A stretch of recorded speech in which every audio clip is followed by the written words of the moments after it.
ես անդադ մտածում, թե ինչպիսի ֆիլմ կարելի է նկարել պատերազմի մասին։ Ձեր կարծիքով շուտ է պատերազմի 20 թվականի պատերազմի մասին ֆիլմ նկարել եւ էլի հարց թե ինչպիսին կլինի, որովհետեւ ամեն դեպքում ասում որ պատերազմի մասին հենց այդպես պատերազմ նկարել է ամեն ինչով մի քիչ այսօր ողջունել չէ։ Ես ընդհանրապես 2020-ի պատերազմի մասին ոչ մի ֆիլմ չէի նկարահանի, որովհետև ես ինքս հաղթողի հոգեբանություն ունեմ, հաղթանակներով եմ ոգևորվում, պարտության մասին ուղղակի չեմ կարող նկարահանել։ Ես նման բանավոր առաջարկ ստացա նկարահանելու պատերազմի մասին ֆիլմ, երբ որ ես ինքս պատերազմի դաշտում էի ու պատերազմը ավարտվեց, ու պատերազմի ավարտման նախորդ օրը, այսինքն նոյեմբերի 9-ից 3-ը մեր վաշտը հերոսական մարտ ավարել, ոչնչացնելով թշնամուն,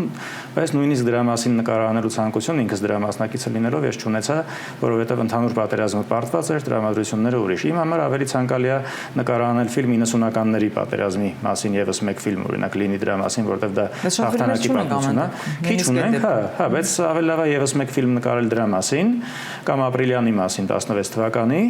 քան թե ինչքան էլ մենք հերոսներ ունեցել ենք հենց 44 օրյայի ժամանակ, բայց քանի որ պարտվել ենք, մի տեսակ չի ուտվի այդ ֆիլմը։ Ես տենց եմ կարծում, եթե ուրիշները հակառակն են մտածում, ոչ մի խնդիր, թող նկարեն, որտեղ տեղային առանձին հատվածներ ա եղել, որ թշնամուն ուղղակի ջարդել ենք, էլի, այսինքն դրա մասին sense tennis կարելի է ինչ որ տեղային մարտերի մասին կարելի է նկարել։